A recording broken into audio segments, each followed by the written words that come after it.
사형 선고였습니다. 72시간 내 23만 제곱미터 공장 완전 탈바꿈. 실패 시 한국 기업 전체 추방. 하지만 한국이 2년간 숨겨온 비밀 무기가 공개되는 순간 역사가 바뀌었습니다.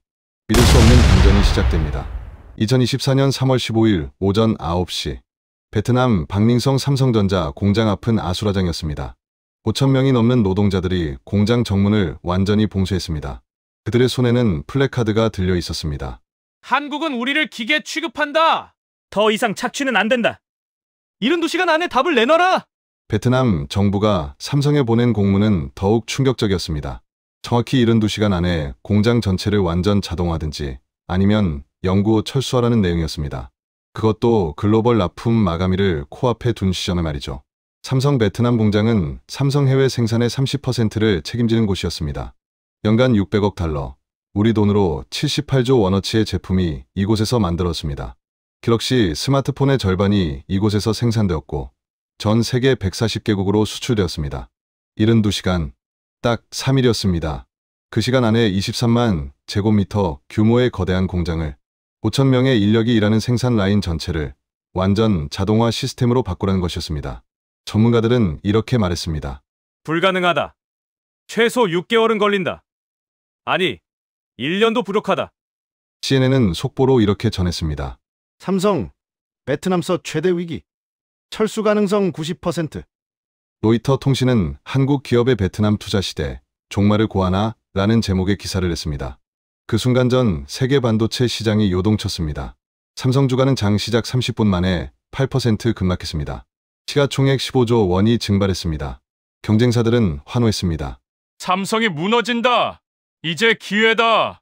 베트남 노조 위원장 응웬반 민은 기자회견에서 이렇게 외쳤습니다. 한국 기업들은 베트남을 값싼 노동력 공급처로만 봅니다.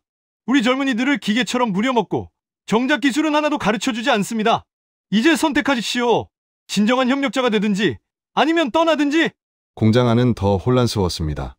나흘 후면 애플, 구글, 마이크로소프트로 가야 할 부품들이 창고에 가득했습니다. 납품 계약서에는 지연 하루당 5억 원의 위약금 조항이 명시되어 있었습니다. 72시간이 지나면 자동으로 계약 파기였습니다. 그렇게 되면 삼성만의 문제가 아니었습니다. 베트남에 진출한 5천여 개 한국 기업 전체가 위험에 처하는 것이었습니다. 30만 명의 한국인 일자리가 흔들리는 상황이었습니다. 베트남 정부 관계자는 이렇게 말했습니다. 우리도 더 이상 단순 조립 공장으로 남고 싶지 않습니다. 4차 산업혁명 시대에 우리 청년들에게 미래를 보여주고 싶습니다. 한국이 그걸 못해준다면 다른 나라를 찾을 겁니다. 시계는 째깍째깍 흘러갔습니다. 72시간, 4,320분, 25만 9,200초. 전 세계가 지켜본 가운데 카운트다운이 시작되었습니다. 그런데 말이죠. 아무도 몰랐습니다. 그 72시간 동안 무슨 일이 벌어질지, 한국이 숨겨둔 진짜 카드가 무엇인지, 그리고 그 결과가 베트남은 물론 전 세계 제조업의 역사를 어떻게 바꿔놓을지. 이제 그 믿을 수 없는 이야기를 시작하겠습니다. 저는 레티아입니다. 올해 46살, 베트남 국영방송 VTV 산업전문기자로 18년째 일하고 있습니다. 하노이 국립대학교 언론학과를 졸업하고 영국 BBC 연수 과정을 마쳤습니다. 그동안 베트남 진출 외국 기업 500곳 이상을 취재했습니다.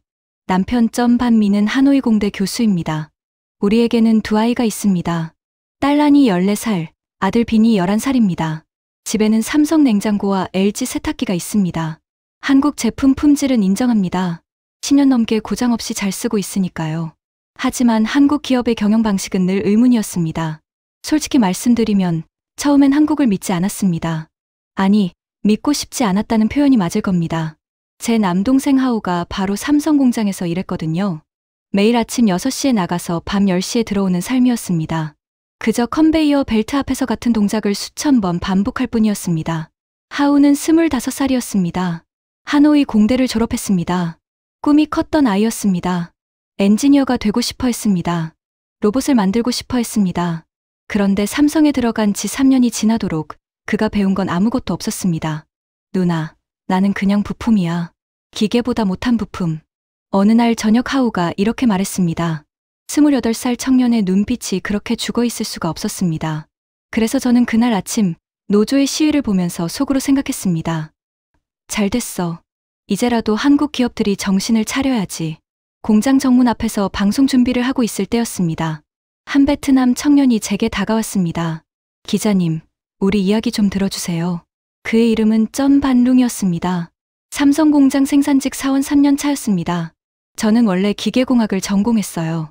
베트남 최고 대학을 나왔고 졸업할 때 학점도 좋았어요. 그런데 삼성에 들어와서 제가 하는 일이 뭔지 아세요? 스마트폰 액정에 보호필름 붙이는 거예요. 하루 종일요. 3년 동안이요. 그의 목소리는 떨리고 있었습니다. 한국인 관리자들은 우리를 못 믿어요. 기술 교육은 절대 안 시켜줘요. 중요한 회의는 다 한국어로 해요. 우리가 못 알아듣게요. 승진, 베트남 사람은 절대 과장 이상 못 올라가요. 20년을 일해도 마찬가지예요. 주변에 몇십 명의 노동자들이 모여들었습니다. 모두 20대, 30대 젊은이들이었습니다. 그들의 얼굴에는 분노와 절망이 섞여 있었습니다. 우리가 값싼 노동력이라는 거 알아요. 한국 노동자 1명 월급으로 베트남 노동자 10명을 쓸 수 있으니까요. 그런데 그게 다예요. 한국은 우리한테 투자 안 해요. 기술 안 가르쳐줘요. 그냥 쓰다 버려요. 저는 카메라를 켰습니다. 이 장면을 베트남 국민들이 봐야 한다고 생각했습니다. 그때 제 휴대폰이 울렸습니다. 방송국 부국장이었습니다. 하 기자, 지금 당장 공장 안으로 들어가. 삼성 본사에서 긴급 대책팀이 도착했대. 한국에서 날아온 팀이야. 이거 역사적인 순간이 될 거야. 생중계 준비해. 저는 급히 노조 위원장을 찾아갔습니다. 공장 안 취재 허가를 받아야 했습니다. 응은반 민 위원장은 쓴웃음을 지었습니다. 또 한국에서 협상팀 보냈다고요? 지난 5년간 7번째예요. 매번 약속만 하고 안 지켰어요. 이번엔 다를 거라고 생각하세요? 그래도 취재는 해야 하지 않겠습니까? 제가 물었습니다. 좋아요. 들어가 보세요. 어차피 72시간 후면 다 끝날 일이니까. 한국이 진짜 변할 수 있는지 전 세계가 지켜보게 하죠. 저는 카메라 팀과 함께 공장 안으로 들어갔습니다. 23만 제곱미터의 거대한 공간이었습니다. 축구장 32개를 합친 크기였습니다. 생산 라인이 멈춰 있었습니다. 5,000명의 노동자 중 절반이 시위에 참여하느라 자리를 비웠습니다. 나머지 절반도 일할 수 없었습니다. 창고에는 완제품과 부품들이 쌓여 있었습니다. 애플에 납품할 카메라 모듈 50만 개, 구글에 보낼 디스플레이 30만 장. 모두 72시간 안에 배송되어야 하는 것들이었습니다. 한 베트남인 라인장이 제게 다가왔습니다. 기자님, 저기 좀 보세요. 그가 가리킨 곳에는 30대 초반으로 보이는 한국인 여러 명이 서 있었습니다. 정장을 입지 않았습니다. 작업복 차림이었습니다. 노트북과 태블릿을 들고 있었습니다. 저 사람들이 한국에서 온 긴급 대책팀이래요. 근데 이상해요. 보통 한국에서 오는 사람들은 다 임원급인데 저 사람들은 엔지니어 같아요. 저는 줌 렌즈를 당겨 그들을 자세히 봤습니다. 팀장으로 보이는 사람의 명찰에는 이렇게 적혀 있었습니다. 김재현, 삼성전자 스마트 제조혁신 센터장. 그 순간이었습니다. 제 카메라 앞에서 믿을 수 없는 일이 벌어졌습니다. 김재현이라는 사람이 노조 위원장 앞에 섰습니다. 그리고 천천히 정확한 베트남어로 말했습니다. 응웬 위원장님, 그리고 베트남 동료 여러분. 저는 삼성전자에서 왔습니다. 72시간 안에 이 공장을 완전히 바꾸겠습니다. 여러분이 주인이 되는 공장으로 만들겠습니다. 베트남어였습니다. 완벽한 발음이었습니다. 저는 그 순간 느꼈습니다. 뭔가 다르다고. 이번엔 정말 다를지도 모른다고. 하지만 동시에 의심도 들었습니다.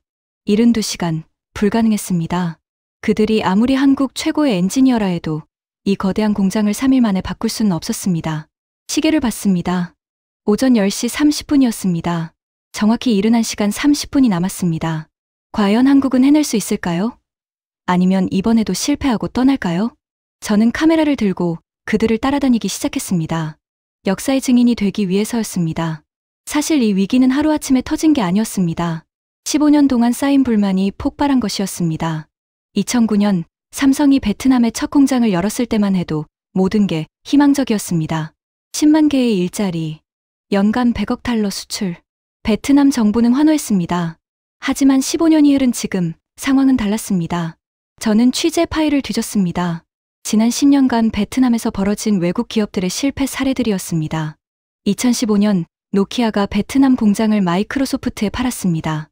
이유는 단순했습니다. 베트남 노동자들의 생산성이 낮다. 1만 2천 명이 하루아침에 일자리를 잃었습니다.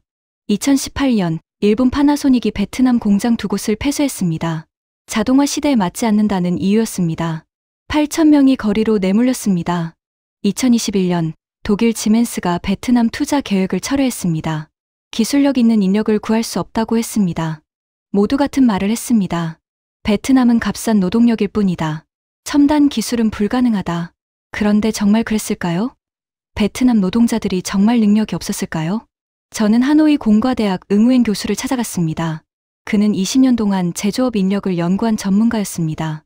하 기자, 문제는 능력이 아닙니다. 기회예요. 베트남 젊은이들은 똑똑합니다. 배우고 싶어 합니다. 하지만 외국 기업들이 안 가르쳐줘요. 특히 한국, 일본 기업들이 그래요. 기술은 본국에서만 개발하고 베트남은 그저 손만 쓰는 곳으로 만들어버렸어요. 교수는 자료 하나를 보여줬습니다. 보세요. 베트남 대학 졸업생 중 공학도 비율이 35%입니다. 한국의 28%보다 높아요. 그런데 그들이 어디서 일할까요? 택배기사, 카페 직원, 단순 조립 노동자예요. 이게 말이 됩니까? 통계는 더 충격적이었습니다. 베트남 제조업 노동자 500만 명 중 기술 교육을 받은 사람은 12%뿐이었습니다. 나머지 88%는 아무런 훈련 없이 일하고 있었습니다. 평균 근속 연수는 3.2년이었습니다. 왜 이렇게 짧을까요? 희망이 없기 때문이었습니다. 10년을 일해도 20년을 일해도 하는 일이 똑같으니까요. 삼성 공장도 마찬가지였습니다. 저는 인사팀 내부 자료를 입수했습니다. 충격적인 내용이었습니다. 5,000명의 직원 중 한국인은 단 150명이었습니다. 3%였습니다. 그런데 부장급 이상은 148명이 한국인이었습니다. 베트남인은 단 2명이었습니다. 기술 교육 예산은 어땠을까요? 연간 30억 원이 책정되어 있었습니다. 많은 것처럼 보였습니다. 그런데 그중 27억 원이 한국인 직원들의 해외 연수비였습니다. 베트남 직원들에게 돌아가는 건 3억 원이었습니다. 1인당 연간 6만 원이었습니다. 6만 원으로 뭘 배울 수 있을까요? 더 화가 났던 건 회의록이었습니다. 2022년 임원 회의록에는 이런 내용이 있었습니다. 베트남 현지인 기술 교육 제한건. 결론, 보류. 이유, 핵심 기술 유출 우려. 기술 인력은 본사에서 파견. 2023년 회의록도 마찬가지였습니다. 베트남인 관리자 승진 확대 제한건. 결론, 기각. 이유, 의사소통 문제. 중요 결정은 한국어로 진행. 저는 남동생 하우에게 전화했습니다. 하우야, 회사에서 기술 교육 받아본 적 있니? 누나, 3년 동안 딱 한 번 있었어. 반나절짜리 안전교육이었어. 소화기 사용법 배웠어. 그게 다야? 응. 한국인 엔지니어들이 가끔 와서 기계 점검하는데 우리는 그냥 지켜만 봐. 질문하면 너희가 알 필요 없어라고 해. 저는 분노했습니다. 동시에 슬펐습니다. 베트남에는 9천만 명의 인구가 있었습니다. 평균 연령 32세. 전 세계에서 가장 젊은 나라 중 하나였습니다. 그들은 배우고 싶어 했습니다. 성장하고 싶어 했습니다. 하지만 외국 기업들은 그들을 그저 부품으로만 봤습니다. 저는 노조 사무실을 다시 찾아갔습니다. 응웬반 민 위원장이 오래된 파일 박스를 꺼냈습니다. 하 기자, 이거 보세요. 지난 5년간 우리가 삼성에 보낸 건의문들입니다. 파일이 수북했습니다.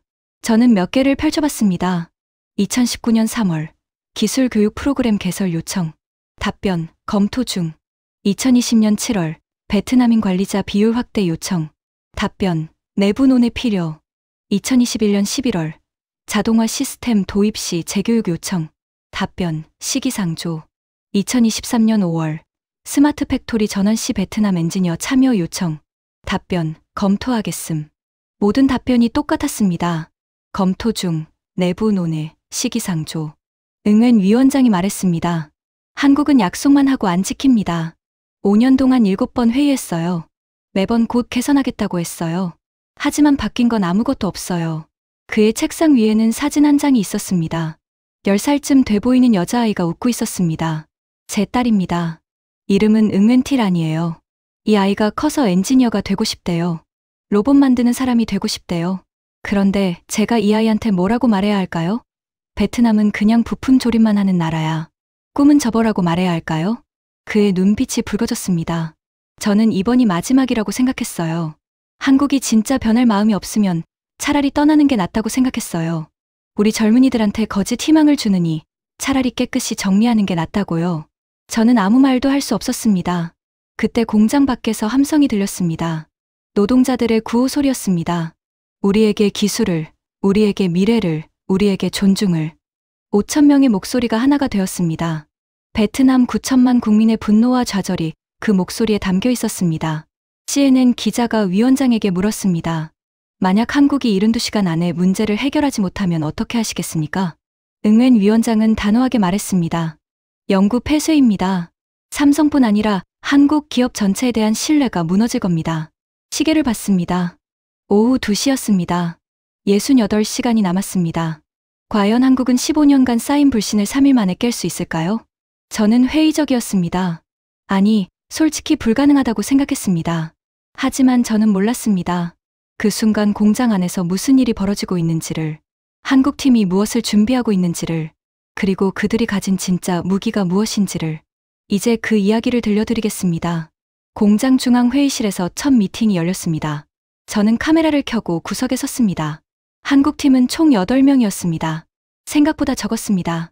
보통 이런 대형 프로젝트에는 수십 명이 투입되는데 말이죠. 김재현 팀장이 맨 앞에 섰습니다. 40대 초반으로 보였습니다. 정장이 아닌 작업복을 입고 있었습니다. 손에는 노트북 대신 태블릿이 들려 있었습니다. 그의 뒤에 선 사람들도 마찬가지였습니다. 모두 실무자처럼 보였습니다. 임원은 한 명도 없었습니다. 김재현이 베트남어로 말했습니다. 먼저 제 소개를 하겠습니다. 저는 삼성전자 스마트 제조혁신센터를 이끌고 있습니다. 23년간 제조 현장에서 일했습니다. 그는 잠시 멈췄습니다. 그리고 천천히 말을 이었습니다. 저는 1998년 삼성에 입사했습니다. 그때 저도 여러분처럼 생산 라인에서 일했습니다. 하루 12시간씩 서서 일했습니다. 기계가 고장나면 밤을 새워 고쳤습니다. 그게 23년 전 제 모습이었습니다. 노조 위원장이 비웃었습니다. 그래서요? 당신은 결국 센터장이 됐잖아요. 우리는 23년을 일해도 라인 장도 못 듭니다. 김재현이 고개를 끄덕였습니다. 맞습니다. 그게 문제입니다. 그래서 제가 여기 왔습니다. 그는 태블릿을 들어 보였습니다. 화면에 사진 한 장이 떴습니다. 이 사람은 박민준입니다. 저희 팀 로봇 엔지니어입니다. 그는 10년 전까지 생산직이었습니다. 그런데 회사가 그에게 기회를 줬습니다. 야간 대학원을 보내줬습니다. 기술 교육을 시켰습니다. 지금 그는 삼성 최고의 자동화 전문가입니다. 다음 사진이 떴습니다. 이 사람은 최지영입니다. 데이터 분석 전문가입니다. 15년 전 품질 검사원이었습니다. 회사가 그녀를 AI 교육 프로그램에 보냈습니다. 지금은 전 세계 삼성 공장의 데이터를 분석합니다. 김재현이 우리를 둘러봤습니다. 저는 증명하고 싶습니다. 사람은 바뀔 수 있다는 것을, 기회만 주면 누구나 전문가가 될 수 있다는 것을, 그리고 그 기회를 지금 여기서 여러분에게 드리고 싶습니다. 회의실이 조용해졌습니다. 베트남인 라인장 하나가 손을 들었습니다. 구체적으로 뭘 어떻게 한다는 겁니까? 72시간 안에요? 김재현이 벽에 걸린 대형 스크린을 켰습니다. 3D 설계도가 떴습니다. 이게 지금 이 공장입니다. 23만 제곱미터, 생산 라인 47개, 주요 공정 380개, 일일 생산량 스마트폰 8만 대. 그가 화면을 넘겼습니다. 이게 72시간 후의 공장입니다. 화면이 바뀌었습니다. 완전히 달랐습니다. 로봇들이 움직이고 있었습니다. 자동화 시스템이 작동하고 있었습니다. 하지만 사람도 있었습니다. 노동자들이 태블릿을 들고 로봇을 관리하고 있었습니다. 여러분이 보시는 게 스마트 팩토리입니다. 로봇과 사람이 함께 일하는 공장입니다. 단순 노동은 로봇이 합니다. 여러분은 로봇을 관리하고 개선하고 발전시킵니다. 한 노동자가 소리쳤습니다. 그럼 우리는 다 잘리는 거잖아요. 김재현이 고개를 저었습니다. 아닙니다. 5,000명 전원 유지합니다. 단, 직무가 바뀝니다. 그는 다음 화면을 띄웠습니다. 조직도였습니다. 현재 여러분은 생산직입니다. 앞으로는 기술직이 됩니다. 로봇 관리자, 데이터 분석가, 품질 엔지니어, 시스템 최적화 전문가. 그런 걸 어떻게 배워요? 누군가 물었습니다. 지금부터 배웁니다. 72시간 동안. 회의실이 웅성거렸습니다. 불가능하다는 반응이었습니다. 김재현이 조용히 말했습니다. 여러분, 저는 거짓말하지 않습니다. 72시간은 시작일 뿐입니다. 완전한 전환에는 6개월이 걸립니다. 하지만 72시간 안에 여러분은 가능성을 보게 될 겁니다. 여러분이 할 수 있다는 것을, 여러분이 주인공이 될 수 있다는 것을. 그는 팀원들을 돌아봤습니다. 소개하겠습니다. 첫 번째 사람이 앞으로 나왔습니다. 박민준입니다. 로봇 시스템 담당입니다. 저는 베트남어를 못합니다. 하지만 제 손은 말할 수 있습니다. 그는 배낭에서 무언가를 꺼냈습니다. 작은 로봇팔이었습니다. 그가 태블릿을 조작하자 로봇팔이 움직이기 시작했습니다. 이게 여러분이 앞으로 다룰 겁니다. 어렵지 않습니다. 스마트폰 쓸 줄 알면 누구나 할 수 있습니다. 두 번째 사람이 나왔습니다. 최지영입니다. AI 데이터 분석 담당입니다. 그녀는 노트북을 열었습니다. 화려한 그래프들이 떴습니다. 이게 이 공장의 지난 1년 데이터입니다. 생산량, 불량률, 에너지 사용량, 모든 게 다 여기 있습니다. 앞으로 여러분이 이걸 읽고 분석하고 개선점을 찾아낼 겁니다. 세 번째 사람이 나왔습니다. 이준호입니다. 저는 통역 담당이 아닙니다. 그가 웃었습니다. 저는 베트남에서 5년 살았습니다. 하노이 국립대에서 베트남어를 공부했습니다. 베트남 문화를 공부했습니다. 왜냐고요? 여러분과 진짜 소통하고 싶어서입니다. 그는 완벽한 베트남어로 말했습니다. 사투리까지 썼습니다. 노조 위원장이 놀란 표정을 지었습니다. 한국 사람이 베트남 북부 사투리를 어떻게? 이준호가 웃었습니다. 제 베트남 친구들이 가르쳐줬습니다. 베트남을 사랑하면 베트남어를 배우는 게 당연하다고 생각했습니다. 나머지 팀원들도 차례로 소개했습니다. 에너지 시스템 전문가, 품질 관리 엔지니어, 안전 담당자, 교육 프로그램 디자이너, 모두 실무자였습니다. 모두 현장 전문가였습니다. 김재현이 다시 말했습니다. 여러분, 저희는 임원이 아닙니다. 관리자도 아닙니다. 저희는 여러분과 같은 엔지니어입니다. 여러분과 함께 일하러 왔습니다. 그가 시계를 봤습니다. 지금 오후 4시입니다. 68시간이 남았습니다. 지금부터 시작하겠습니다. 그는 가방에서 작업복 여러 벌을 꺼냈습니다. 베트남 국기가 수놓아진 작업복이었습니다. 이거 입고 시작할까요? 노조 위원장이 의심스러운 눈초리로 물었습니다. 당신들 뭐 특별한 기술이라도 가져왔습니까? 슈퍼컴퓨터, 최첨단 로봇? 김재현이 고개를 저었습니다. 아닙니다. 저희가 가져온 건 단 하나입니다. 뭡니까? 신뢰입니다. 여러분을 믿는다는 것, 여러분이 할 수 있다는 것, 그리고 그걸 증명할 시스템. 응웬 위원장이 비웃었습니다. 말만 그럴듯하게 하는군요. 한국 기업들 항상 그랬어요. 처음엔 다 좋은 말 하죠. 김재현이 그의 눈을 똑바로 봤습니다. 위원장님, 저는 제 일생을 걸었습니다. 이 프로젝트가 실패하면 저도 끝입니다. 하지만 저는 확신합니다. 여러분이 해낼 수 있다고. 72시간 후에 누가 옳은지 봅시다. 그는 손을 내밀었습니다. 응웬 위원장은 한참을 망설였습니다. 주변 노동자들이 지켜보고 있었습니다. 그리고 마침내 그는 김재현의 손을 잡았습니다. 좋습니다. 하지만 72시간 후에도 변한 게 없으면 한국 기업 전체가 베트남을 떠나게 될 겁니다. 알겠습니다. 김재현이 팀원들을 돌아봤습니다. 시작합니다. 그 순간이었습니다. 공장 밖에서 트럭 소리가 들렸습니다. 여러 대의 대형 트럭이 공장 앞에 멈췄습니다. 컨테이너가 열렸습니다. 안에는 수백 개의 박스가 들어 있었습니다. 저게 뭡니까? 제가 물었습니다. 이준호가 대답했습니다. 로봇입니다. 협동 로봇 300대, 그리고 AI 서버 50대, 교육용 태블릿 5,000개, 모두 어젯밤에 한국에서 공수했습니다. 어젯밤이요? 네. 저희는 이 순간을 2년 동안 준비했습니다. 저는 깨달았습니다. 이들이 준비 없이 온 게 아니라는 것을. 하지만 여전히 의문이었습니다. 300대의 로봇으로 23만 제곱미터 공장을 바꿀 수 있을까? 68시간 만에? 주변 노동자들도 같은 표정이었습니다. 반신반의. 그때 한 노동자가 제게 다가와 속삭였습니다. 기자님, 저 사람들 실패할 겁니다. 72시간 안에 공장을 바꾸는 건 불가능해요. 신이라도 못해요. 저는 카메라를 들었습니다. 과연 누가 오를까요? 한국팀의 자신감일까요? 아니면 베트남 노동자들의 회의론일까요? 68시간의 카운트다운이 시작되었습니다. 오후 6시, 작업이 시작되었습니다. 김재현 팀은 공장을 세 구역으로 나눴습니다. A동은 스마트폰 조립, B동은 부품 생산, C동은 품질 검사. 각 구역에서 30명씩 지원자를 받습니다. 김재현이 말했습니다. 이 90명이 앞으로 72시간 동안 저희와 함께 일하게 됩니다. 그리고 나머지 분들을 교육할 강사가 될 겁니다. 노동자들이 수군거렸습니다. 아무도 나서지 않았습니다. 왜 아무도 안 나와요? 이준호가 물었습니다. 한 노동자가 대답했습니다. 실패하면 우리만 욕먹잖아요. 동료들한테 배신자 취급받을 거예요. 김재현이 말했습니다. 실패하면 제 책임입니다. 여러분은 배운 거라도 남습니다. 그리고 성공하면 여러분이 영웅입니다. 잠시 침묵이 흘렀습니다. 그때 한 사람이 손을 들었습니다. 제 남동생 하우였습니다. 저 하겠습니다. 저는 깜짝 놀랐습니다. 하우가 제일 회의적이던 사람이었거든요. 하우야, 괜찮겠니? 제가 속삭였습니다. 하우가 제게 말했습니다. 누나, 나 더 이상 부품으로 살고 싶지 않아. 한 번쯤은 도전해볼 가치가 있어. 하우의 용기가 다른 사람들을 자극했습니다. 1명, 2명 손을 들기 시작했습니다. 30분 만에 90명이 모였습니다. 평균 나이 28세. 모두 대졸자였습니다. 모두 꿈이 있던 청년들이었습니다. 김재현이 그들 앞에 섰습니다. 감사합니다. 여러분이 베트남의 미래입니다. 자, 이제 시작하겠습니다. 첫 번째 위기는 예상보다 빨리 찾아왔습니다. 밤 11시. 갑자기 A동 전체에 경보음이 울렸습니다. 메인 전력 차단기가 내려갔습니다. 로봇 80대가 일제히 멈췄습니다.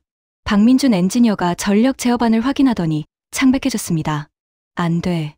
전력 용량이 부족합니다. 이 공장 전력 시스템으로는 로봇 300대를 동시 가동할 수 없어요. 응웬 위원장이 비웃었습니다. 봤죠? 준비도 제대로 안 하고 왔어요. 기본도 모르는 사람들이.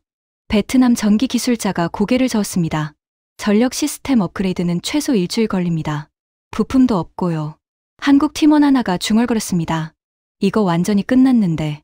김재현이 시계를 봤습니다. 이제 58시간밖에 안 남았습니다.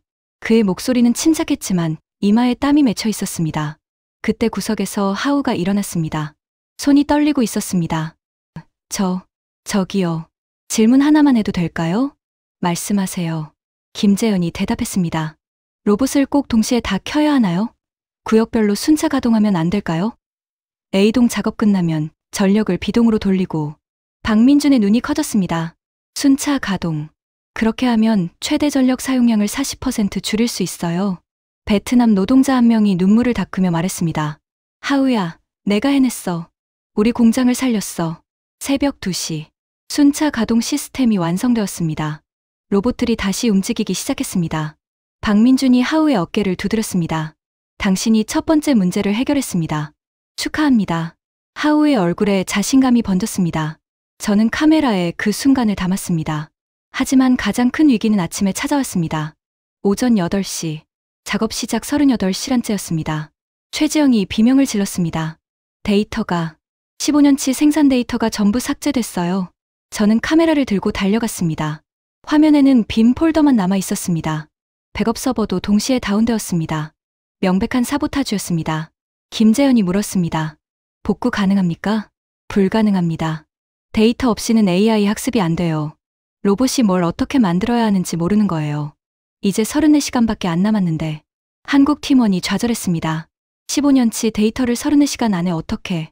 이건 신도 못해요. 노조 간부 하나가 냉소적으로 말했습니다. 이제 포기하시죠. 애초에 무리였어요. 응웬 위원장도 한숨을 쉬었습니다. 데이터가 없으면 끝입니다. 우리도 어쩔 수 없어요.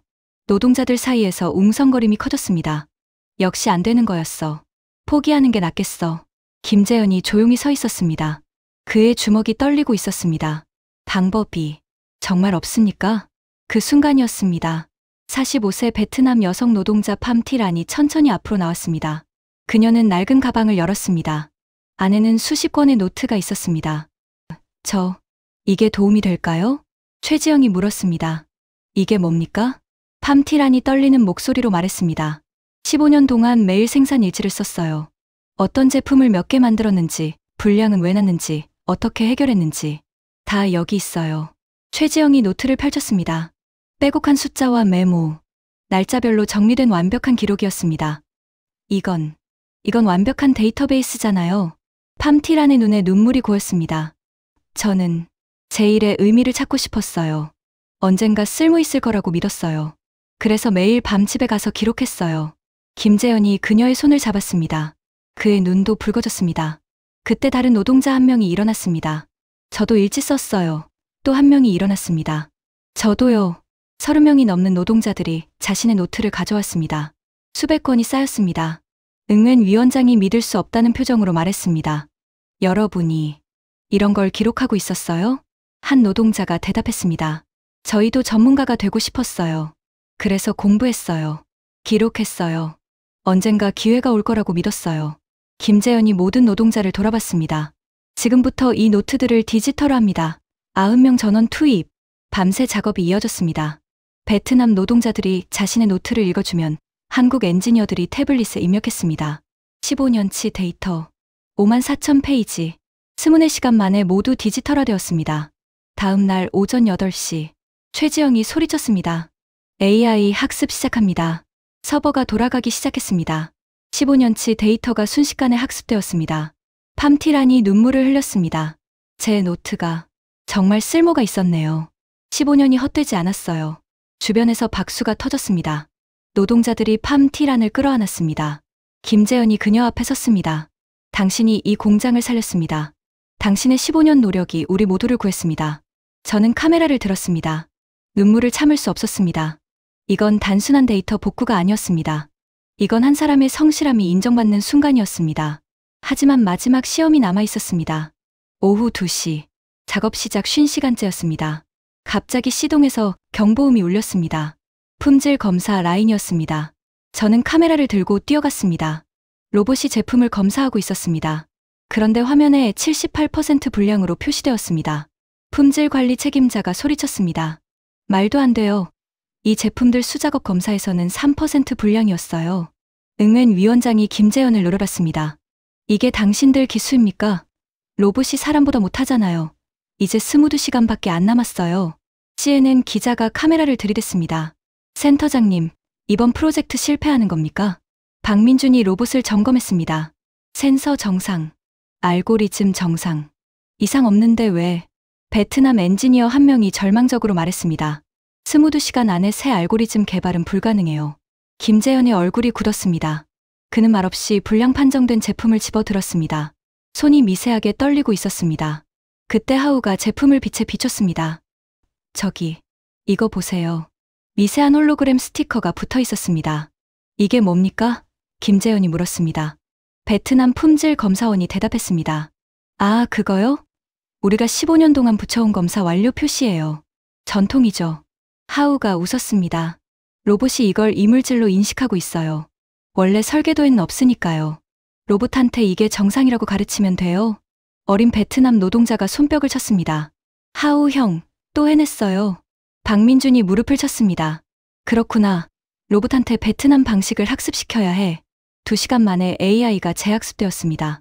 이번엔 베트남 노동자들의 작업 방식까지 학습했습니다. 불량률이 1.8%로 떨어졌습니다. 사람보다 정확했습니다. 하우가 웃었습니다. 로봇이 우리 방식을 배웠네요. 김재현이 고개를 끄덕였습니다. 맞습니다. 로봇이 베트남 노동자들의 15년 노하우를 배운 겁니다. 이게 진짜 협업입니다. 세 번째 위기도 여러분이 해결했습니다. 오후 8시. 작업 시작 52시간째였습니다. 세 차례의 위기를 넘겼습니다. 하지만 아직 20시간이 남았습니다. 노동자들은 지쳐 있었습니다. 한국 엔지니어들도 마찬가지였습니다. 김재현이 모두를 모았습니다. 여러분, 지금 쉬어야 합니다. 6시간 교대로 잠시다. 응웬 위원장이 물었습니다. 시간이 없는데 쉬어도 됩니까? 김재현이 웃었습니다. 사람이 쓰러지면 끝입니다. 6시간 자고 일어나서 제대로 합시다. 그날 밤, 공장 구내식당이 임시 숙소가 되었습니다. 한국인과 베트남인이 나란히 누웠습니다. 저는 그 모습을 카메라에 담았습니다. 국적도 언어도 다른 사람들이 같은 꿈을 꾸고 있었습니다. 새벽 2시. 제가 잠에서 깼을 때 하우가 혼자 일하고 있었습니다. 하우야, 왜 안 자니? 누나, 나 지금 너무 행복해. 처음으로 내가 무언가를 만들고 있다는 느낌이 들어. 부품이 아니라 창조자가 된 기분이야. 그의 눈빛이 살아있었습니다. 3년 전 죽어있던 그 눈빛이 아니었습니다. 할 수 있을 것 같아? 제가 물었습니다. 하우가 고개를 끄덕였습니다. 우리가 해내고 있잖아. 누나, 기적이 일어나고 있어. 저는 카메라를 켰습니다. 이 순간을 놓치고 싶지 않았습니다. 20시간이 남았습니다. 과연 그들은 끝까지 해낼 수 있을까요? 다음 날 무슨 일이 벌어질까요? 저는 숨을 죽이고 지켜봤습니다. 3월 18일 오전 6시. 마지막 날이 밝았습니다. 18시간이 남았습니다. 공장은 완전히 변해 있었습니다. 로봇들이 생산 라인에서 움직이고 있었습니다. 베트남 노동자들이 태블릿을 들고 로봇을 관리하고 있었습니다. 하지만 아직 완성이 아니었습니다. 가장 중요한 테스트가 남아 있었습니다. 실제 생산 테스트였습니다. 오전 9시 공장 중앙 통제실에 모든 사람이 모였습니다. 한국팀, 베트남 노동자들, 노조위원들, 정부 관계자들, 그리고 전 세계 언론, CNN, BBC, 로이터, AFP, 30개국 60명의 기자가 카메라를 들고 서 있었습니다. 김재현이 마이크를 잡았습니다. 지금부터 72시간의 결과를 보여드리겠습니다. 실패하면 저희가 책임지겠습니다. 하지만 성공하면 베트남이 세계에 증명하는 겁니다. 우리가 할 수 있다는 것을. 그가 버튼을 눌렀습니다. 대형 스크린에 공장 전체가 보였습니다. 47개 생산 라인, 300대의 로봇, 5,000명의 노동자. 생산 시작합니다. 로봇들이 일제히 움직이기 시작했습니다. A동, 스마트폰 조립 라인. 로봇 팔이 부품을 집어 정확한 위치에 조립했습니다. 1초에 1개씩. B동, 부품 생산 라인. 카메라 모듈이 자동으로 제작되었습니다. 불량 검사도 자동이었습니다. C동, 품질 검사 라인. AI가 미세한 결함까지 찾아냈습니다. 사람 눈으로는 못 보는 0.01mm 차이까지. 그리고 그 모든 과정을 베트남 노동자들이 관리하고 있었습니다. 하우가 태블릿으로 로봇 속도를 조절했습니다. 팜티란이 품질 데이터를 실시간으로 분석했습니다. 쩐반룽이 에너지 효율을 최적화했습니다. 1시간이 지났습니다. 생산량 8,000대, 불량률 1.8%, 예전보다 40% 빨랐습니다. 불량은 절반으로 줄었습니다. 2시간이 지났습니다. 생산량 16,000대, 불량률 1.5%, 속도가 더 빨라졌습니다. AI가 스스로 학습하고 있었습니다. 응웬 위원장이 눈을 크게 떴습니다. 이게 정말로 되고 있어요? 김재현이 웃었습니다. 아직 절반도 안 봤습니다. 그가 다음 화면을 띄웠습니다. 여러분, 이게 진짜 숨겨진 카드입니다. 화면에 숫자들이 떴습니다. 예전 시스템 1일 생산량 8만 대, 인건비 일당 $30, 불량률 3%, 에너지 비용이 $5만. 숫자가 바뀌었습니다. 새 시스템 1일 생산량 12만 대, 인건비 일당 $80, 불량률 1.2%, 에너지 비용 13만. 회의실이 조용해졌습니다. 생산량은 50% 늘고, 노동자 임금은 2.6배 올리고, 불량은 60% 줄이고, 에너지는 40% 절약합니다. 응웬 위원장이 물었습니다. 어떻게 이게 가능합니까? 생산량은 늘고 비용은 줄고 임금은 오르고. 최지영이 대답했습니다. AI 최적화입니다. 로봇이 단순 작업을 하는 동안 사람은 개선점을 찾습니다. 그래서 효율이 계속 올라갑니다. 15년치 데이터가 있으니까 AI가 최적 경로를 찾아냈습니다. 박민준이 덧붙였습니다. 그리고 에너지 효율입니다. 베트남 팀이 만든 순차 가동 시스템 덕분에 전기료가 40% 줄었습니다. 그 절감분을 임금 인상에 쓸 수 있습니다. 김재현이 다음 슬라이드를 넘겼습니다. 하지만 이게 끝이 아닙니다. 새로운 조직도가 떴습니다. 앞으로 6개월 동안 5,000명 전원이 재교육받습니다. 로봇 엔지니어 500명, 데이터 분석가 800명, 품질 전문가 1,000명, 시스템 관리자 1,200명, 나머지는 R&D 인력입니다. R&D요? 응웬 위원장이 놀라 물었습니다. 네, 베트남을 단순 생산기지가 아닌 개발센터로 만들겠습니다. 앞으로 이 공장에서 새로운 기술을 개발할 겁니다. 베트남 엔지니어들이 주도할 겁니다. 김재현이 마지막 슬라이드를 띄웠습니다. 그리고 이게 가장 중요합니다. 화면에 교육 프로그램이 떴습니다. 삼성 베트남 기술대학을 만들었습니다. 연간 1만 명의 엔지니어를 양성합니다. 10년이면 10만 명입니다. 무상교육입니다. 졸업 후 베트남 전역의 기업에서 일할 수 있습니다. 삼성뿐 아니라 모든 베트남 기업에 기술 인력을 공급하겠습니다. 베트남 정부 관계자가 일어섰습니다. 그게 정말입니까? 확인된 내용입니까? 김재현이 서류 뭉치를 꺼냈습니다. 여기 삼성 본사 이사회 결의안입니다. 10년간 5천억 원 투자. 이미 승인됐습니다. 그가 다음 화면을 띄웠습니다. 비교 데이터였습니다. 중국은 베트남에 50년간 투자했지만 기술 이전은 0건이었습니다. 일본은 30년간 일했지만 현지인 임원은 단 3명이었습니다. 한국은 2년 만에 5만 명의 엔지니어를 키우고 베트남인 센터장 20명을 배출하겠습니다. 회의실이 조용해졌습니다. 일본은 20년간 300억 원을 투자했습니다. 독일은 10년간 500억 원을 투자했습니다. 한국은 단 2년에 5천억 원을 쏟아붓겠습니다. CNN 기자가 손을 들었습니다. 그건 경제적으로 맞지 않는 투자 아닙니까? 김재현이 웃었습니다. 아닙니다. 이건 투자가 아닙니다. 동반자 만들기입니다. 응웬 위원장의 손이 떨렸습니다. 왜 이렇게까지 하십니까? 김재현이 그를 똑바로 봤습니다. 위원장님, 저는 23년 전 생산직 노동자였습니다. 그때 회사가 저를 믿어줬습니다. 기회를 줬습니다. 그래서 제가 여기 있습니다. 이제 우리가 베트남을 믿을 차례입니다. 그가 하우를 불렀습니다. 하우 씨, 나오세요. 하우가 앞으로 나왔습니다. 이 사람은 72시간 동안 3번의 위기를 해결했습니다. 전력 문제, 데이터 문제, 로봇 인식 문제. 모두 그의 아이디어였습니다. 김재현이 봉투를 하우에게 건넸습니다. 지금부터 당신은 베트남 스마트 팩토리 기술센터 책임자입니다. 연봉 8만 달러. 그리고 한국 본사 6개월 연수 기회. 받아들이시겠습니까? 하우가 눈물을 흘렸습니다. 저 같은 사람이요? 당신 같은 사람이 필요합니다. 현장을 아는 엔지니어. 문제를 해결할 수 있는 리더. 팜티란도 불렸습니다. 15년간 생산 일지를 기록한 당신. 이제 베트남 데이터 센터 고문입니다. 연봉 7만 달러. 당신의 노하우를 다음 세대에 전수해주세요. 쩐반룽도 불렸습니다. 에너지 최적화 시스템을 만든 당신. 베트남 지속가능성 센터 팀장입니다. 연봉 7만 5천 달러. 한 명 한 명 이름이 불렸습니다. 90명 모두가 새로운 직책을 받았습니다. 그들의 평균 연봉은 2.5배 올랐습니다. 오전 11시. 마침내 결과가 나왔습니다.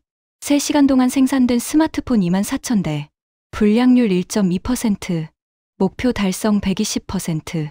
대형 스크린에 숫자가 떴습니다. 테스트 성공. 시스템 가동 준비 완료. 그 순간 공장 전체에서 환호성이 터졌습니다. 5천 명의 베트남 노동자들이 일제히 소리쳤습니다. 총차응이지. 우리가 해냈다. 한국 엔지니어들도 울고 있었습니다. 박민준이 하우를 껴안았습니다. 최지영이 팜티란과 하이파이브 했습니다. 응웬반 민 위원장이 김재현 앞에 섰습니다. 그리고 천천히 무릎을 꿇었습니다. 제가 잘못했습니다. 한국을 오해했습니다. 용서해 주십시오. 김재현이 그를 일으켰습니다. 아닙니다. 우리가 먼저 잘못했습니다. 15년 동안 여러분을 제대로 대우하지 못했습니다. 이제라도 바로잡겠습니다. 두 사람이 포옹했습니다. 그 모습이 전 세계로 생중계되었습니다. CNN 앵커가 외쳤습니다. 믿을 수 없는 광경입니다. 72시간 만에 기적이 일어났습니다. BBC는 속보를 띄웠습니다. 한국, 베트남서 제조업 혁명 성공. 세계 이목 집중. 로이터 헤드라인 삼성, 72시간 만에 불가능을 가능으로. 스마트 팩토리의 새 지평. 일본 NHK 한국의 기술력 또다시 세계를 놀라게 하다. 중국 CCTV 베트남, 한국과 함께 제조 강국 도약. 전 세계가 주목했습니다. 오후 2시. 베트남 총리가 직접 공장을 방문했습니다. 김재현 센터장님, 그리고 한국팀 여러분. 베트남을 대표해 감사드립니다. 당신들은 우리에게 희망을 줬습니다. 총리가 노동자들을 돌아봤습니다. 베트남 청년 여러분, 우리가 해냈습니다. 우리는 할 수 있습니다. 이제 베트남은 단순 조립 공장이 아닙니다. 기술 강국입니다. 공장이 다시 한번 환호성으로 가득 찼습니다. 총리가 김재현에게 물었습니다. 센터장님, 이 변화가 베트남 전체에 어떤 영향을 미칠까요? 김재현이 태블릿을 켰습니다. 데이터가 떴습니다. 총리님, 이 공장 하나가 베트남 GDP의 0.8%를 차지합니다. 연 300억 달러, 우리 돈 39조 원을 수출합니다. 9천만 국민 중 72만 명이 직간접적으로 이 공장과 연결되어 있습니다. 그가 다음 화면을 넘겼습니다. 72만 명이 일하고 그들의 가족까지 합치면 288만 명입니다. 베트남 인구의 3%가 이 공장 덕분에 살아갑니다. 총리의 눈이 커졌습니다. 그리고 이건 시작일 뿐입니다. 베트남 노동자 한 명이 예전에는 10년 걸려 받을 돈을 이제 3년 만에 받습니다. 연봉이 3만 달러에서 8만 달러로 올랐습니다. 267% 상승입니다. 72시간 전에는 5천 명이 하루 8만 대를 만들었습니다. 지금은 같은 5천 명이 하루 12만 대를 만듭니다. 사람은 그대로인데 결과는 1.5배입니다. 김재현이 마지막 슬라이드를 띄웠습니다. 만약 한국이 없었다면 베트남은 여전히 조립 공장 국가였을 것입니다. 하지만 지금 2년 만에 베트남은 기술 강국으로 도약했습니다. 그리고 앞으로 10년 후에는 아시아 최고의 제조업 허브가 될 겁니다. 총리가 김재현의 손을 꽉 잡았습니다. 이 시스템을 다른 나라에도 수출할 계획입니까? 김재현이 웃었습니다. 네. 하지만 베트남이 먼저입니다. 베트남 기업들부터 도와드리겠습니다. 정말 감사합니다. 오후 5시. 72시간이 끝났습니다. 정확히 72시간 만에 23만 제곱미터 공장이 완전히 바뀌었습니다. 불가능이 가능이 되었습니다. 그날 밤, 저는 마지막 리포트를 준비했습니다. 저는 레티아, VTV 기자입니다. 72시간 동안 기적을 목격했습니다. 한국과 베트남이 함께 만든 기적을 말입니다. 처음엔 불신했습니다. 불가능하다고 생각했습니다. 하지만 한국은 해냈습니다. 아니, 우리가 함께 해냈습니다. 이건 단순한 자동화가 아니었습니다. 이건 신뢰의 혁명이었습니다. 한국이 베트남을 믿었고 베트남이 스스로를 믿게 된 순간이었습니다. 제 남동생 하우는 이제 엔지니어입니다. 팜티란 언니는 데이터 전문가입니다. 5,000명 모두가 새로운 꿈을 갖게 되었습니다. 72시간이 베트남의 미래를 바꿨습니다. 방송이 나간 후 제 휴대폰이 폭발했습니다. 전국에서 연락이 왔습니다. 다른 공장들이 물어봤습니다. 우리도 할 수 있나요? 답은 하나였습니다. 네, 할 수 있습니다. 그날 밤 삼성주가는 사상 최고치를 기록했습니다. 시가총액 25조 원 증가했습니다. 하지만 더 중요한 건 숫자가 아니었습니다. 5,000명의 얼굴에 다시 희망이 돌아왔다는 것. 그게 진짜 승리였습니다. 2024년 3월 18일 오후 5시, 정확히 72시간이 끝났습니다. 김재현이 시계를 봤습니다. 72시간 종료. 프로젝트 완료 선언합니다. 그 순간 공장 전체에서 폭발적인 환호가 터졌습니다. 5,000명의 베트남 노동자들이 일제히 소리쳤습니다. 우리가 해냈다. 우리가 해냈다. 하지만 진짜 사이다는 지금부터였습니다. 응맨반 민노조 위원장이 천천히 김재현 앞으로 걸어왔습니다. 그의 얼굴은 창백했습니다. 손이 떨리고 있었습니다. 72시간 전 그는 이렇게 말했었습니다. 한국은 약속만 하고 안 지킨다. 또 실패하겠지. 72시간, 불가능하다. 그가 공장 전체에 울리는 마이크 앞에 섰습니다. 저는 틀렸습니다. 그의 목소리가 떨렸습니다. 72시간 전 저는 한국을 믿지 않았습니다. 15년간 쌓인 불신 때문이었습니다. 하지만 제가 잘못 봤습니다. 한국은 해냈습니다. 그가 김재현을 향해 고개를 숙였습니다. 90도로 깊게. 용서해 주십시오. 제가 당신들을 오해했습니다. 한국을 과소평가했습니다. 정말 죄송합니다. 김재현이 그를 일으켰습니다. 아닙니다. 우리가 먼저 잘못했습니다. 응웬 위원장이 눈물을 흘렸습니다. 아닙니다. 당신들은 72시간 만에 15년의 잘못을 바로잡았습니다. 당신들은 기적을 만들었습니다. 주변에서 박수가 터졌습니다. 그때 베트남 정부 관료 한 명이 앞으로 나왔습니다. 산업부 차관 레반투였습니다. 그는 72시간 전 이렇게 말했던 사람이었습니다. 한국도 결국 다른 나라와 똑같다. 착취만 할 뿐이다. 그가 떨리는 목소리로 말했습니다. 저는 레반투입니다. 72시간 전 저는 한국에 최후 통첩을 보낸 사람입니다. 솔직히 말씀드리면 저는 한국이 실패하기를 바랐습니다. 회의실이 조용해졌습니다. 한국이 실패하면 다른 나라들에게 더 좋은 조건을 받아낼 수 있다고 생각했습니다. 하지만 제가 완전히 틀렸습니다. 한국은 실패하지 않았습니다. 한국은 불가능을 가능으로 만들었습니다. 그가 김재현 앞에 무릎을 꿇었습니다. 제발 베트남을 떠나지 마십시오. 제발 계속 함께 해주십시오. 우리가 잘못했습니다. 김재현이 그를 일으켰습니다. 저희는 처음부터 떠날 생각이 없었습니다. 베트남은 우리의 파트너입니다. 그 순간 공장 밖에서 엄청난 소리가 들렸습니다. 저는 카메라를 들고 밖으로 나갔습니다. 공장 정문 앞에 수만 명의 베트남 사람들이 모여 있었습니다. 하노이에서, 호치민에서, 전국 각지에서 온 사람들이었습니다. 그들은 플래카드를 들고 있었습니다. 한국 고맙습니다. 한국이 우리에게 희망을 줬습니다. 한국 영원히 함께합시다. 72시간 전 그들이 들었던 플래카드와는 정반대였습니다. 한 베트남 노인이 눈물을 흘리며 말했습니다. 저는 75년을 살았습니다. 베트남 전쟁도 겪었습니다. 하지만 오늘만큼 자랑스러운 날은 없었습니다. 우리가 해낼 수 있다는 것을 세계에 증명했습니다. 그의 손자로 보이는 어린이가 물었습니다. 할아버지, 한국 사람들은 왜 이렇게까지 해줬어요? 노인이 대답했습니다. 그들은 우리를 믿어줬단다. 우리를 사람으로 대해줬어. 부품이 아니라 파트너로. 저는 공장 안으로 돌아왔습니다. 대형 스크린에 전 세계 뉴스가 실시간으로 떠오르고 있었습니다. CNN 긴급 속보 삼성, 72시간 만에 불가능을 현실로. 제조업 역사 다시 쓰다. BBC 헤드라인 한국의 기적, 72시간이 15년을 바꾸다. 뉴욕타임스 베트남 공장혁명, 전 세계 제조업의 미래 제시. 일본 NHK 일본 기업들, 한국 모델 긴급 연구 착수. 중국 CCTV, 한국의 스마트 팩토리, 중국도 배워야 한다. 로이터 삼성 주가 사상 최고치. 시가총액 25조 원 증가. 블룸버그 베트남 72시간 만에 조립공장에서 기술 강국으로 30개국 언론이 동시에 보도하고 있었습니다. 그리고 더 놀라운 일이 벌어졌습니다. 공장 사무실 전화가 폭발했습니다. 이메일이 초당 100통씩 쏟아졌습니다. 인도네시아 정부 우리도 같은 시스템 도입하고 싶습니다. 태국 산업부 한국팀을 초청하고 싶습니다. 필리핀 대통령실 긴급 협의 요청합니다. 말레이시아 10억 달러 투자 준비되어 있습니다. 캄보디아 제발 우리나라에도 와주십시오. 심지어 72시간 전 베트남을 비웃었던 기업들도 연락해왔습니다. 노키아 베트남 재진출 검토 중입니다. 한국 시스템 도입하고 싶습니다. 파나소닉 과거를 사과합니다. 다시 기회를 주십시오. 지멘스 한국과 공동 프로젝트 제안합니다. 72시간 전 한국을 무시했던 사람들이 이제 무릎 꿇고 있었습니다.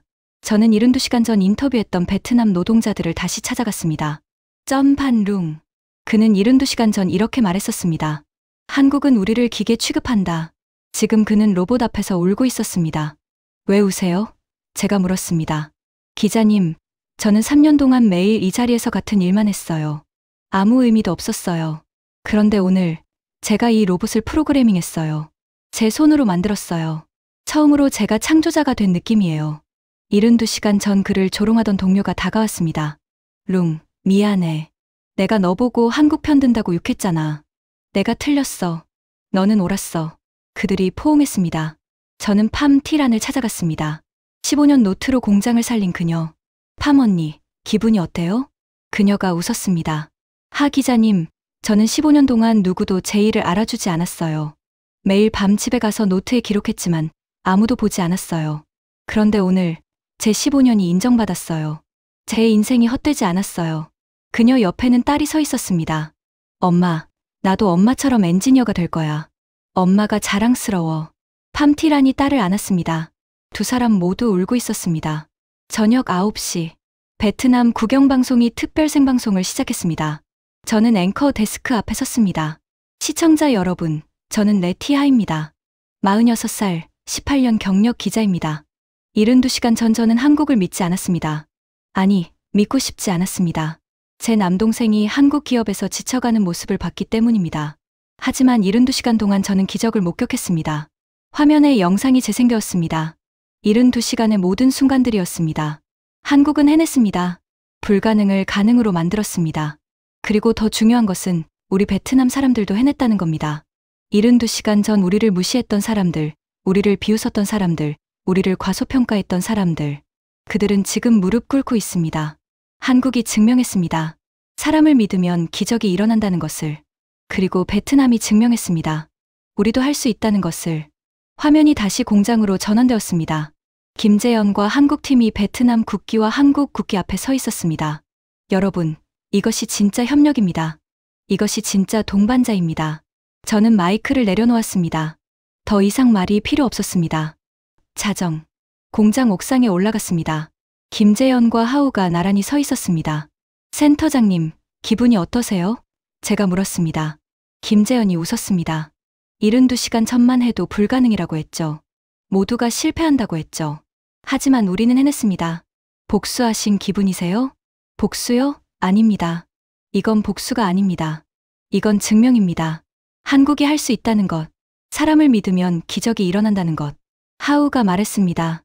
기자님 누나, 72시간 전 저는 부품이었어요. 하지만 지금 저는 엔지니어예요. 창조자예요. 이게 꿈인지 현실인지 모르겠어요. 저는 카메라를 들었습니다. 공장 전체를 찍었습니다. 불빛이 환하게 켜진 공장. 로봇들이 움직이고 있었습니다. 베트남 노동자들이 웃으며 일하고 있었습니다. 72시간 전과는 완전히 다른 세상이었습니다. 3월 20일. 이틀 후 베트남 정부가 긴급 발표했습니다. 한국 기업들에게 특별 지위를 부여한다. 세금 50% 감면. 토지 무상 제공. 모든 행정 절차 우선 처리. 베트남 총리가 직접 공장을 방문했습니다.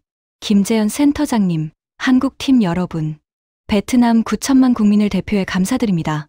당신들은 우리에게 자신감을 줬습니다. 우리도 할 수 있다는 것을 증명해 줬습니다. 3월 25일. 일주일 후 전 세계 15개국이 한국에 공식 요청했습니다.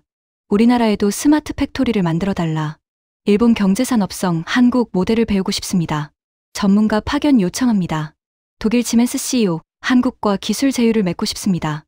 미국 애플 베트남 모델을 우리 공장에도 적용하고 싶습니다. 72시간 전 한국을 쫓아내려던 사람들이 이제 한국을 붙잡고 있었습니다. 72시간 전 한국을 비웃던 사람들이 이제 한국에게 배우겠다고 줄 서 있었습니다. 72시간 전 한국을 과소평가했던 사람들이 이제 한국 앞에 무릎 꿇고 있었습니다. 이것이 진짜 사이다였습니다. 이것이 진짜 복수였습니다. 힘으로 이긴 것이 아니었습니다. 말로 이긴 것이 아니었습니다. 실력으로 이겼습니다. 진심으로 이겼습니다. 72시간이 모든 것을 바꿨습니다. 마지막 장면. 저는 마지막 리포트를 녹화했습니다. 저는 레티아입니다. 46살, 18년 경력 기자입니다. 수백 건의 사건을 취재했지만 이번만큼 강렬한 72시간은 없었습니다. 72시간 전 한국은 배신당했습니다. 72시간 전 한국은 모욕당했습니다. 72시간 전 한국은 추방당할 뻔했습니다. 하지만 72시간 후 한국은 승리했습니다. 이건 단순한 성공이 아니었습니다. 이건 완벽한 역전이었습니다. 한국을 무시했던 사람들 사과했습니다. 한국을 비웃었던 사람들 후회했습니다. 한국을 쫓아내려던 사람들 무릎 꿇었습니다. 72시간이 15년을 바꿨습니다. 72시간이 역사를 만들었습니다. 기적은 존재합니다. 한국이 증명했습니다. 카메라가 꺼졌습니다.